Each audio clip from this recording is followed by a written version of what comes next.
Jo vinc de Tortosa, vale?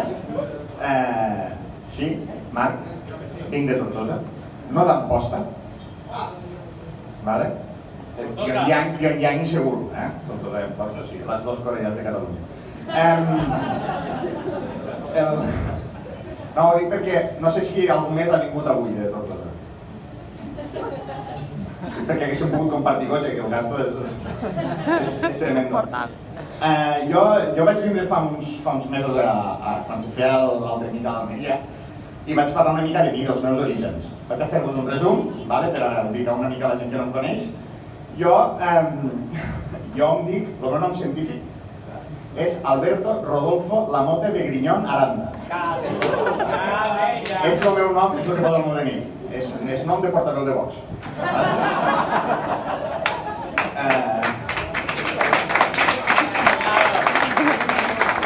Sí, és el que té. Tinc una família molt numerosa, ma mare és manya, mon pare força, i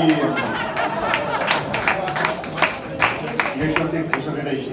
A mi se'm dona, avui parlaré d'altres traumes, a mi se'm dona molt malament donar males notícies. De fet, donar notícies en general. Si jo el que porta una nova, se'm dona fatal. Això és per culpa d'una cosa que va passar a casa una nit de Nadal. Va arribar un de meus tios i va dir: tinc dues notícies, una mala i una bona. Li vam dir la dolenta primer i va dir: tinc un càncer molt avançat. I li vam dir: bona, i la bona? Diu que no em tocarà la fava del torneig de Reis.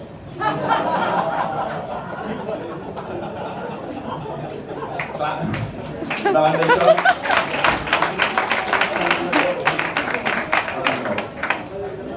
Una miqueta de desodorant m'aniria bé.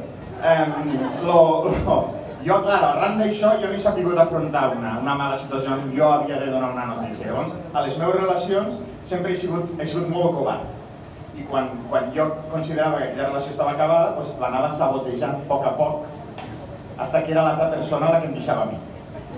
Així jo podia odiar-la de per vida. I no odiar-me a mi mateix, que és el que havia tingut que fer, no? Una mica el que estan fent els polítics del procés, vale? Prou xistes del procés, ja! Estem cansats de xistes del procés, ja s'han fet tots! Bueno, el tema. Jo, en la meva teràpia, sobretot això de les males notícies i dels autosabotatges, vaig obrir aquesta llibreta, que és el TermiAdvisor. El TermiAdvisor és un llistat de males experiències que he tingut a llocs on no hagués tingut que anar a menjar-me res. Llavors, jo estic fent una llista de relacions que he tingut i que han funcionat malament per una cosa o per una altra, i això s'ha juntat en la meva mania de fer jocs de paraules i de buscar noms així una mica diferents a la gent. Jo m'apunto a la gent al mòbil o tal, en altres noms que no són els reals. Això és una mania real que tinc. I, bueno, us comentaré algunes que tinc aquí. Si me passo m'aviseu, perquè no estic controlant.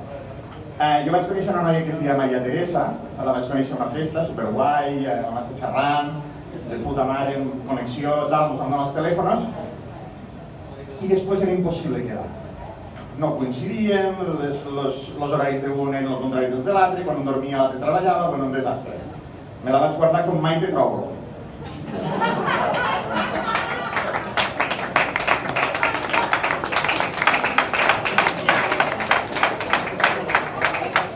Després vaig conèixer a una noia, Isabel, era química, pura química. Ella li agradava molt tot el tema d'electrons, positius i negatius, jo era el negatiu, ella era tot joia. Ella me feia combinacions, jo reaccionava malament. Esta la coneixíem amb els amics com Isabel la Catòlica. Este és del sector. Després també vaig conèixer una noia civil, una noia venia de Sevilla, però era d'origen rus, i la vaig conèixer als tornejos d'ajedrez. A Tortosa no diem escacs, diem ajedrez. Doncs la vaig conèixer així, a esta li diem Mari Gazpacho.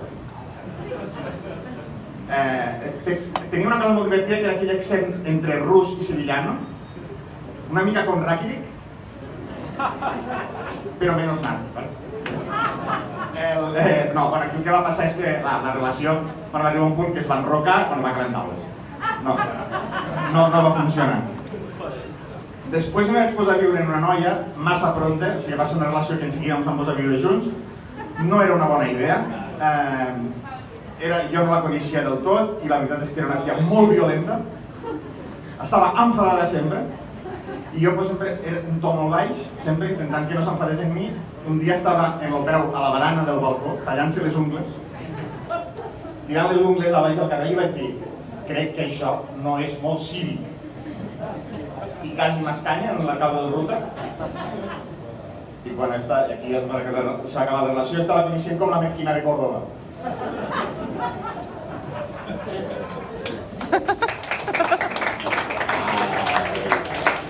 I l'última ex que vaig tindre, a aquesta no li vaig posar nom, perquè no sabia quin nom posar-li. Va ser com un Ragnarok.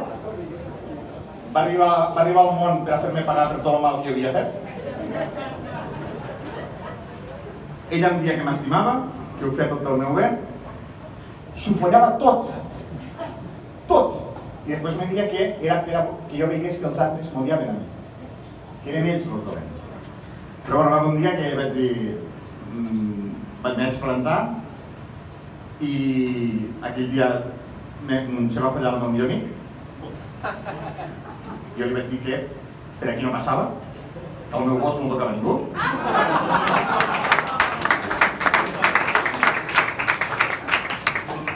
El dia següent el vaig sacrificar perquè l'estimava. Però bueno, se va acabar aquí. Ara estic casat, des de fa un temps estic casat, la veritat, la cosa se la vam anar adreçant una mica.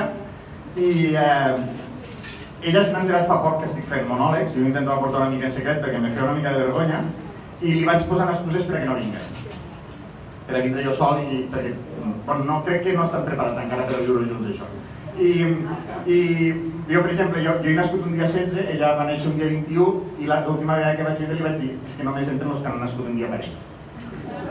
I bueno, de moment va colant. Avui li he dit, és que has esmorzat un bocadillo i està la Charlie, i dic, no vingués. Bueno, a veure si es queda embarassada i les excuses les comença a posar ella. Bueno, tot això que portava aquí apuntat a la llibreta, totes aquestes històries meues, m'han portat a una conclusió, és que hi ha gent que no està preparada per a viure en parella i hi ha gent que li agrada tindre cites. Doncs jo us he portat la cita perfecta per a estos que voleu anar picant de fora en fora. És sortir en algú sense sostre. Per 3 motius molt bàsics. Sempre agrairà sopar a casa, no criticarà mai el teu desordre i si no vols que es quedi a dormir, qualsevol portal li va bé.